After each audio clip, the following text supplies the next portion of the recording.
रजा रूमी साहब, अवामी league out है, BNP और जमात इस्लामी की नई सफबंदी है। बांग्लादेश की सियासत में ताकत का तवाजुन किस हद तक तब्दील होगा? दूसरा, खित्ते की सियासत में बांग्लादेश की भारत से दूरी है कि मोहम्मद यूनुस ने भी पहला सरकारी दौरा चीन का किया, जो उनकी स्ट्रेटेजिक तब्दीली का इशारा है। खित्ते में किस तरह की तब्दीली मुमकिन है?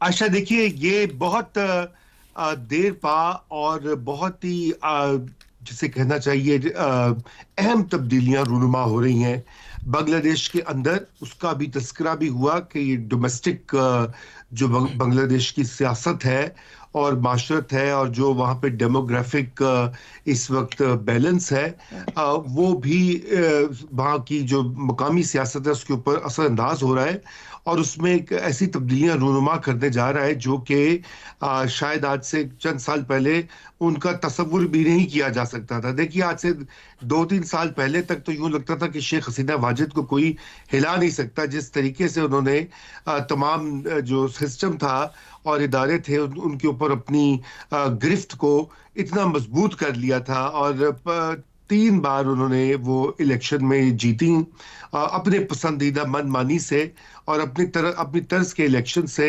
और फिर जो कुछ हुआ बांग्लादेश में वो भी सब वाकिफ है, वहाँ की अदलिया के साथ, अफवाज के साथ, आइन के साथ, ऑपोजिशन के साथ, मीडिया के साथ, वहाँ की सिविल सोसाइटी के साथ एक पूरा अथॉरिटेरियन जिसे कहना चाहिए तकरीबन सिविलियन डिक्टेटरशिप कायम कर दी थी शेख हसीना वाजिद ने। उसका जो अब रिएक्शन आया है वो रिएक्शन भी काबिल जिक्र है क्योंकि उसमें नौजवानों की जो तहरीक है और नौजवानों की जो उमंगे हैं वो इस वक्त सबसे आगे हैं बांग्लादेश के अंदर तब्दीली रूनुमा करने में। और इस इलेक्शन में भी अभी आप देखें कि जो आदादो शुमार आए हैं कि 2 बजे तक दोपहर के तकरीबन 50% वोटिंग टर्न आउट था इलेक्शन कमीशन के मुताबिक।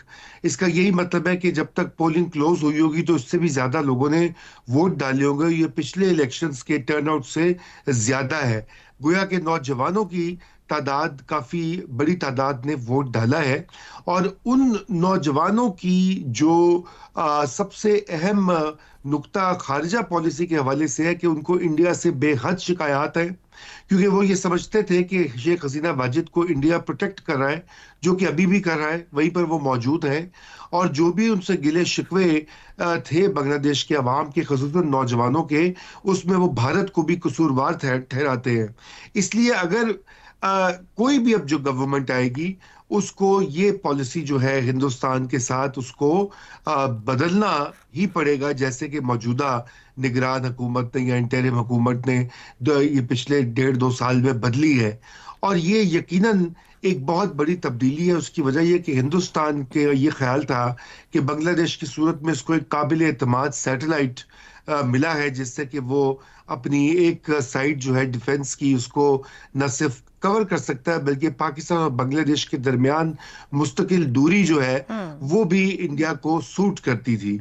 और लेकिन अब यूं लग रहा है कि पाकिस्तान के साथ ना सिर्फ ताल्लुकात बेहतर हो गए हैं बल्कि चीन के साथ जो बांग्लादेश के रवाबित हैं उनमें और तेजी आई है। और अब ये चीन का कैंप है जनूबी एशिया में, उसमें पाकिस्तान, बांग्लादेश, श्रीलंका, नेपाल शामिल हो चुके हैं। मां सिवाय हिंदुस्तान के सारे ही ममालिक जो हैं वो इस चाइनीज कैंप में है, जो कि इंडिया के लिए एक बहुत बड़ा ब्लो है और बहुत बड़ी खारजा महाज पर शिकस्त भी है। जी आयशा, दुरुस्त हो गया रूमी साहब। शहजाद चौधरी साहब, बांग्लादेश का इंतखाब खुद बांग्लादेश के नौजवान के लिए कि वहां पर एक तहरीक चली, 1400 जानों की कुर्बानी दी गई, क्या तब्दीली ला रहा है? बांग्लादेशी रियासत के स्ट्रक्चर में क्या तब्दीली होने जा रही है? जनूबी एशिया में बांग्लादेश का किरदार क्या रीडिजाइन होने जा रहा है? बड़ी कुव्वतें इस इंतखाब को कैसे देख रही, क्योंकि यूरोपीय यूनियन के मुबस्सिरीन कह रहे हैं कि सबसे बड़ा 26 का जमहूरी अमल हो रहा है बांग्लादेश में।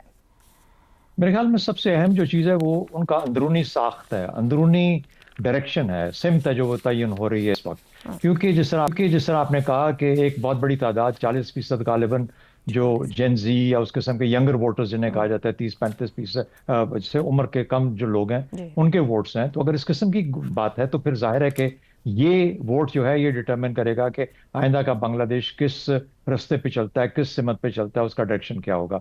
उस हद तक तो स्ट्रेटेजिक मैं मानता हूं इसको, क्योंकि अभी जो फैसले होंगे, अभी जो रास्ता पकड़ेगा वही अब गालिबन जब तक ये पौध बढ़ती जाएगी अपनी उम्रों के अंदर और कायम रहेगी, तो गालिबन वो वही नजरिया लेके साथ साथ चलते रहेंगे। उसके अंदर मैं उसके जो बाहर के शाफसाने हैं वो मैं बाद में आऊंगा, लेकिन ये इस हद तक तब्दीली जरूर। लेकिन दूसरी बात, हमें ये भी ख्याल रखना है कि एक बहुत बड़ा हिस्सा बांग्लादेश का शायद इस इलेक्शन में हिस्सा नहीं ले सका। दुरुस्त। कि जब भी उसको मौका मिलेगा, जब भी 5 साल बाद, 10 साल बाद जब भी मिले, तो वो जब हिस्सा वापस आता है तो उसकी क्या असरात होंगे और उससे क्या किस किस्म का डायरेक्शन दोबारा से रीडिफाइन होता है, उसका भी एक असर आएगा। तो ये दो चीजें डिटर्मिन करेंगे। लेकिन जेन जी या यंगर वोटर्स का होना एक बहुत बड़ा एक इस्टेब्लिश करता है कि आइंदा का मुस्तकबिल का जो नक्शा है वो तय होने जा रहा है। उससे आगे आ जाइए कि क्या इसके अंदर इतनी इसकी वुसअत, इसकी वजन बांग्लादेश का खुद अपने तय इतना है कि वो जनूबी एशिया की सियासत को बदल के रख दे। मेरा ख्याल ऐसा नहीं है। मेरा ख्याल ऐसा नहीं है, क्योंकि बांग्लादेश बजाते खुद बावजूद इसके कि उसने बहुत अच्छी तरक्की की है, वो फिर भी एक $500 बिलियन की इकोनॉमी है। उसके ऊपर फिर भी अब इस वक्त 112-113 अरब का डॉलर्स का एक उसके ऊपर कर्जा है, जो कि दुनिया का कर्जा है। और ये मुकम्मल कर्जा जाहिर है उसने किसी ना किसी, तो एक डिपेंडेंट इकोनॉमी, एक डिपेंडेंट नेशन है। जो डिपेंडेंट इकोनॉमी या डिपेंडेंट नेशन होगी, चाहे कर्जों के मद में हो, चाहे किसी और मद में हो, या किसी से इमदाद लेने की मद में हो, तो बदकिस्मती से कोई इतनी आज़ाद हो नहीं सकती। और जो आज़ाद ना हो सकती वो अपना रास्ता भी आसानी से मुतय्यन नहीं कर सकती। हाँ, आप इस कॉन्टेक्स्ट में देख सकते हैं कि चीन और इंडिया में से किसकी इंपॉर्टेंस ज्यादा बढ़ेगी। अगले 3-4 साल के लिए चीन आपको ज्यादा हावी नजर आएगा। भारत का जो असर था वो जाहिर है कि हसीना वाजिद के जाने के बाद कम हो गया। अमेरिका भी नजरें लगाए बैठा है इसी जगह पे। उसकी अगला जो स्ट्रेटेजिक इंपॉर्टेंस है जेन जी के बाद या यंगर वोटर, वो ये है कि उसकी जो अपनी लोकेशन है वो इंडियन ओशन के ऊपर बैठा हुआ है। तो अमेरिका वहां पे बैठा हुआ है, वहां पे बहुत उसका असर रसूख है, और वो इस नजर में है कि वो किस तरीके से वहां पर चाइना की को रिप्लेस ना कर सके, लेकिन उसके बराबर खड़ा रहे इंटरेस्ट के पॉइंट ऑफ व्यू से। तो डिपेंडेंट नेशंस दोनों अतराफ में बैलेंस लेके चलती हैं। देखिए, ये वही बांग्लादेश है जो 1971 में भी वहीं पे था फिजिकल लैंड मास के हिसाब से। बेशक आज कैपेसिटी बढ़ गई, लेकिन कितनी बड़ी होगी, फौज कितनी मजबूत होगी।